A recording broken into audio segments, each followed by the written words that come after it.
Hello there, welcome to saberduelgaming, where we always take the high ground. Now, 5 months ago, I went back and did a retro review for Capcom's classic Street Fighter 2. But as they had no problem milking that particular franchise, I'm not going to either. Join me for a retro review of Street Fighter 2 Turbo. Now, for anyone who played the original, you're going to notice one key thing right away from the intro, and that is, this isn't a new game. This is not Street Fighter 3. So what are we dealing with here? Well, let's find out. The first thing to remember is that the Street Fighter 2 games weren't originally made for consoles. They were arcade classics, and they made a ton of money that way. So not wanting to let the popularity of Street Fighter 2 die out, Capcom instead decided to capitalise in a very simple way. The two main limitations of the original Street Fighter 2 was that two players couldn't play as the same person, and you couldn't play as the four boss characters, and Champion Edition allowed that to happen.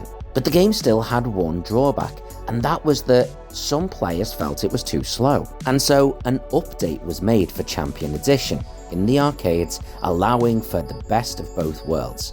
You could play as the four bosses, you could play against the same character, and finally the game had higher rates of speed that you could adjust.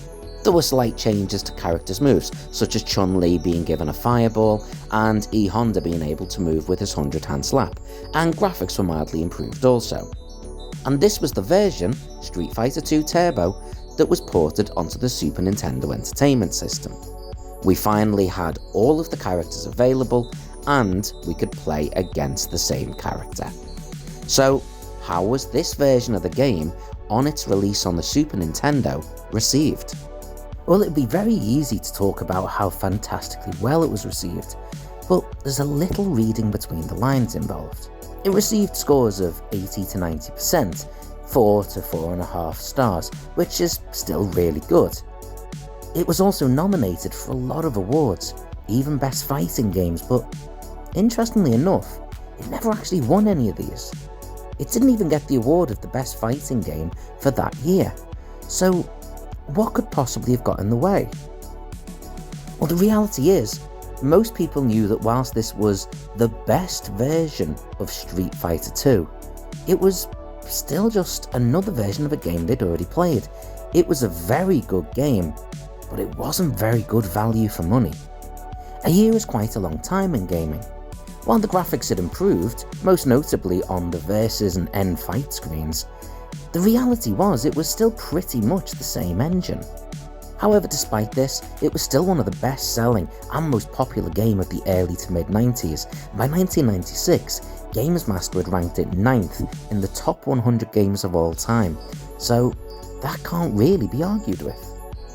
But what about from a retrospective view?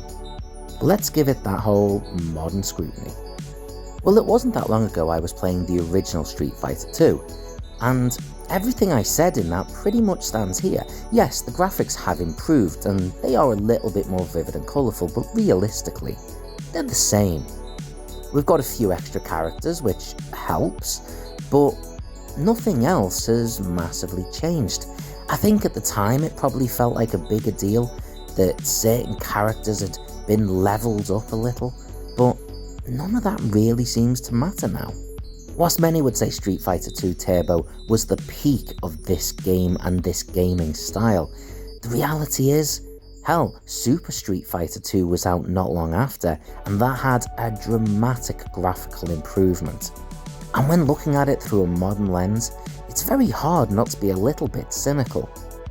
This was something that nowadays would just be sold as a relatively cheap DLC, or maybe not so cheap DLC, but let's not get into the DLC debate.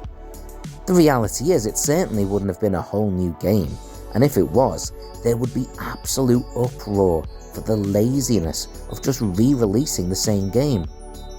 But that's probably a little bit unfair. Capcom were updating an arcade game. It just so happened the demand was so high that people were happy to spend that money all over again to get the new and best version of one of the 90s most popular game franchises. While it's not as perfect as I remember it, and the controls are a little bit more fiddly than I ever remember them being, the reality is, it's still a true retro classic, and still great fun to play. Overall, Street Fighter 2 Turbo, it's still a fantastic game and gets a 7.5 out of 10.